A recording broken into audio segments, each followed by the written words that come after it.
बादब बामुलाहजा में मैं फजल इमाम मलिक। शामिल बाजा पूरी शिद्दत के साथ राग सरकार गा रहा है और किसानों को कोसने में लगा हुआ है। 26 जनवरी को ट्रैक्टर परेड के दौरान दिल्ली में हुई छुटपुट हिंसा को वो इस तरह से पेश कर रहा है मानो किसानों ने पूरी दिल्ली को तहस नहस कर डाला। लेकिन सच तो ये है कि किसानों ने बहुत संयमित प्रदर्शन किया और कुछ एक घटनाओं को छोड़ दिया जाए जिसमें अब भारतीय जनता पार्टी और उससे जुड़े कार्यकर्ताओं या अकाली दल के कुछ नेताओं की तस्वीरें सामने आ रही हैं। तो इससे समझा जा सकता है कि किसानों के नाम पर सरकार ने कौन सा खेल खेला।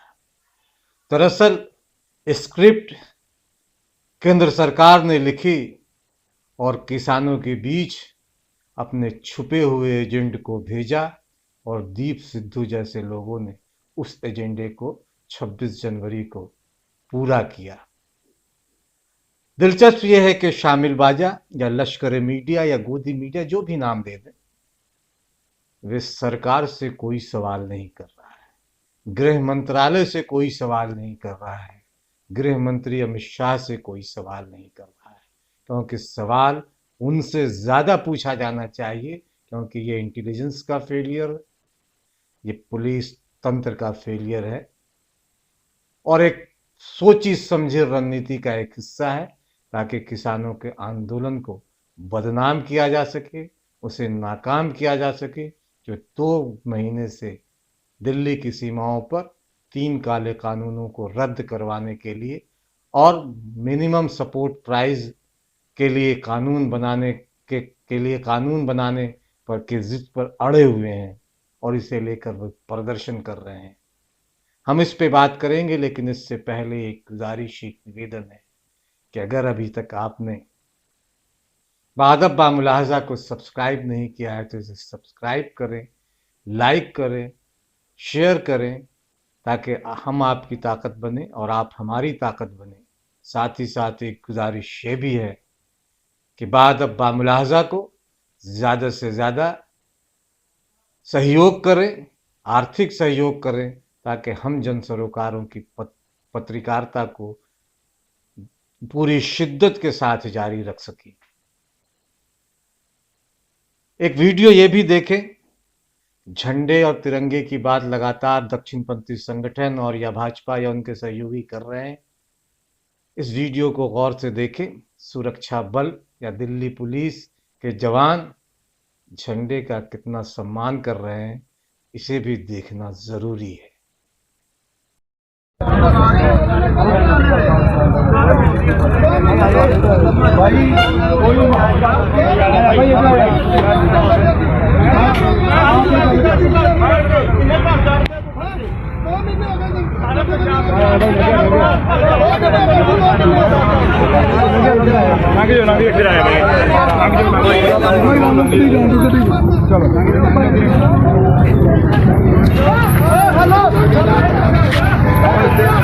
भज गया साला बड़ा पैन हट जा साला बड़ा पैन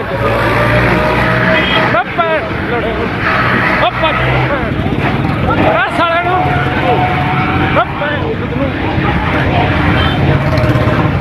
बड़ा साले नु बड़ा पैन थोड़ा नाथ मारता बड़ा साले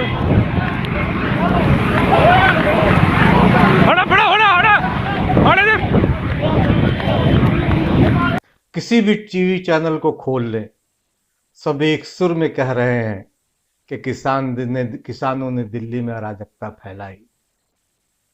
लेकिन सच यह है कि पिछले 2 महीने से किसान दिल्ली की सीमा पर बैठे हैं और सरकार ने उनके साथ जिस तरह का व्यवहार किया, जिस तरह का दुर्व्यवहार किया, वह अपने आप में शर्मनाक है। उनके साथ उनके ऊपर लाठियां भी बरसाई गई, पानी की बौछारें भी छोड़ी गई, आंसू गैस के गोले भी छोड़े गए, लेकिन फिर भी वो अहिंसक तरीके से 2 महीने से दिल्ली की सीमाओं पर डटे हैं। और सरकार का शामिल बाजा अब किसानों को अराजक बता रहा है। इस आंदोलन में 70 से ज्यादा किसान शहीद हो गए, लेकिन न तो प्रधानमंत्री नरेंद्र मोदी और न उनके कुंबे के किसी व्यक्ति ने, जो बात बात पर पत्रकार सम्मेलन करते हैं, प्रेस कॉन्फ्रेंस में आ जाते हैं, राहुल गांधी बोले नहीं कुछ के एक मंत्रियों का एक समूह आ जाता है, टीवी चैनलों पर एक अलग तरह का बहस छिड़ जाती है, लेकिन किसानों के शहीद, किसानों के मुद्दे पर, किसानों की शहादत पर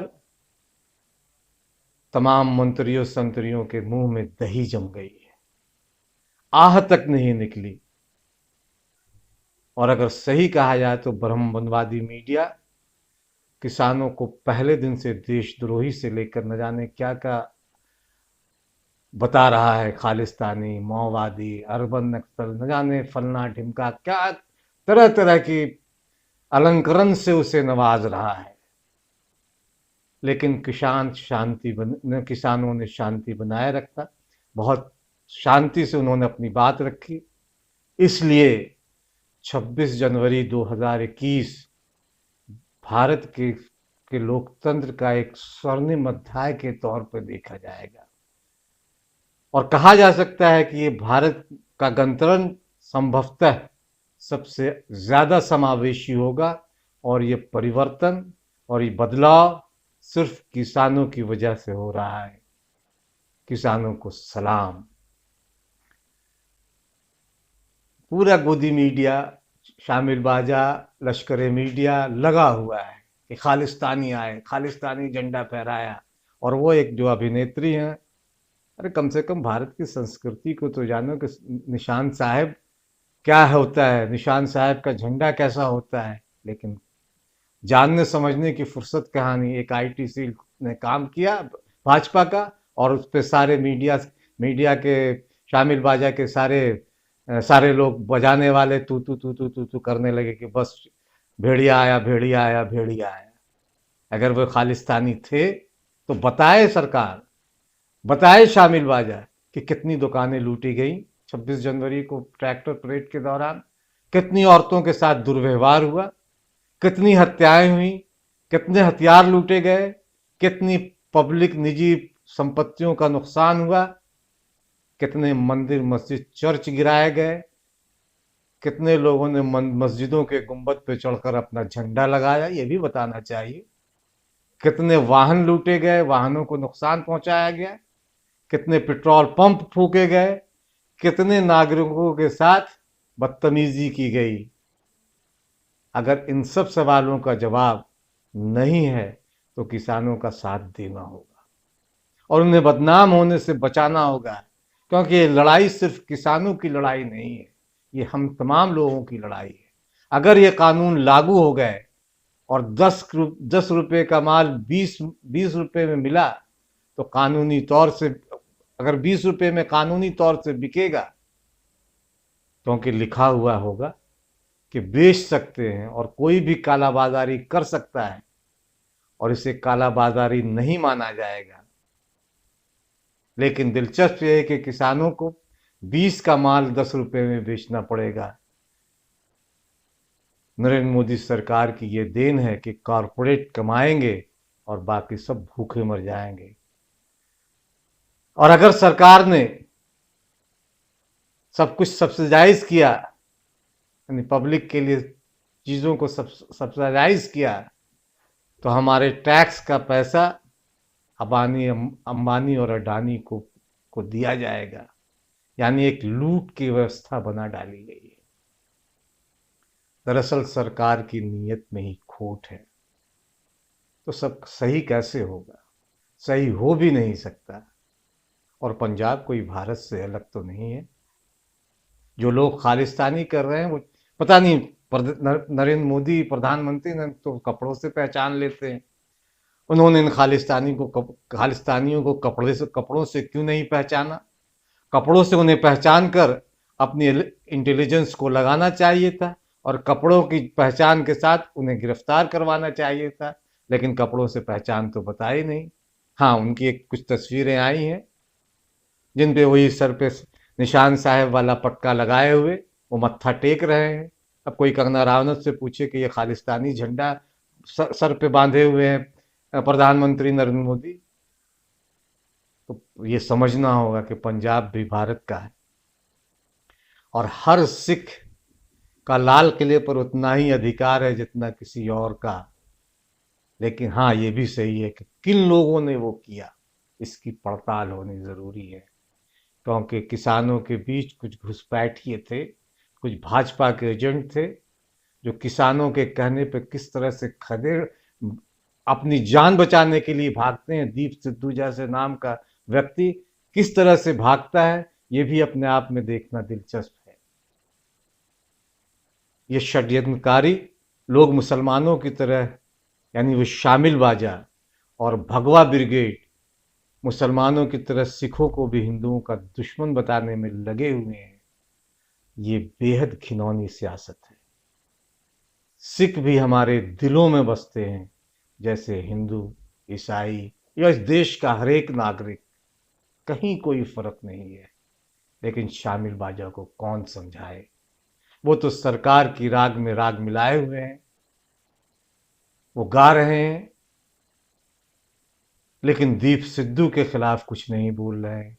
और जो लोग अकाली दल और भाजपा से जुड़े हुए उस लाल किले पे गए उसको कुछ नहीं बोल रहे हैं, उस पुलिस को कुछ नहीं बोल रहे हैं जो लाल किला के परिसर में आराम से कुर्सियों पर बैठी हुई थी, जबकि सुरक्षा चुस्त दुरुस्त बनाना पुलिस की जिम्मेदारी।